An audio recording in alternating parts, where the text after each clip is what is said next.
we have happened to found ourselves out on a nice bit of gravel stage to explain exactly what road sweeping is and how it affects a rally over a weekend. But the first thing to understand is road order and what determines the start position. Well, that comes about by championship status. So whoever is leading the championship is first into the road on day one, and then of course if you're second in the championship, you're second into the road, and so on and so forth. The trick to having a good weekend is therefore having a good day one. But let's focus for now on the science of road cleaning.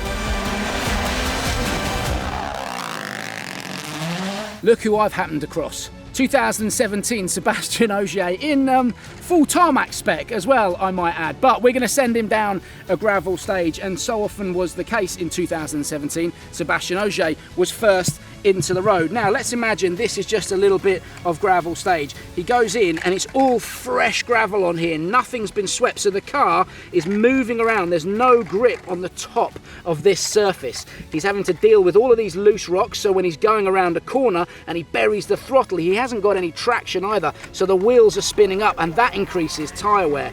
Overall, across the stage, he has lower grip and lower traction because it's not a nice clean road. But the more cars that pass through the stage, the more the road will clean and the more grip there will be.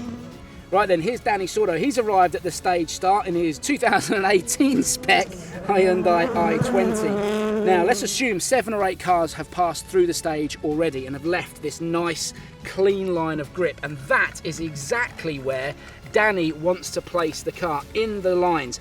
Right along here is where it's been cleaned, and that's where the grip is. So as Danny is traveling through the stage, he's got more grip, better traction coming out of the corners, and that protects the tyres, reduces tyre wear, and he will theoretically be able to get through the stage quicker as a result of a cleaner road.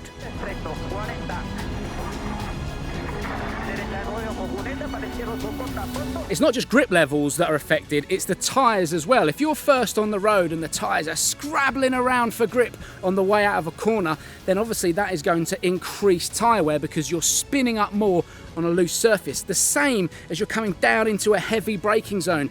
Once you're braking on loose rocks, it will eat into the tyres, and as a result, it will increase tyre wear. For the cars that are running later, they tend not to have as much of a problem. So it's not just that you get more grip, you're also able to protect the tyres just that little bit better when you're running further down the road.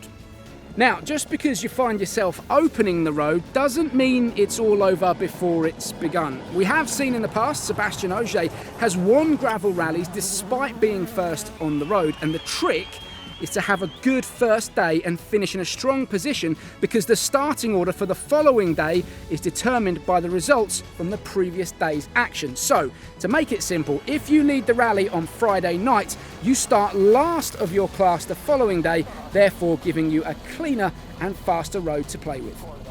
But sometimes that effect is actually reversed. Now, if we go to an asphalt rally and it's been raining overnight, you want to be first on the road because you can look for apexes, which is the inside of the corner, get the car right in it and pull all that mud out across the road. So on an asphalt rally, sometimes it's better to be first on the road, but for sure on gravel, you want to be further back, particularly if it's in the dry.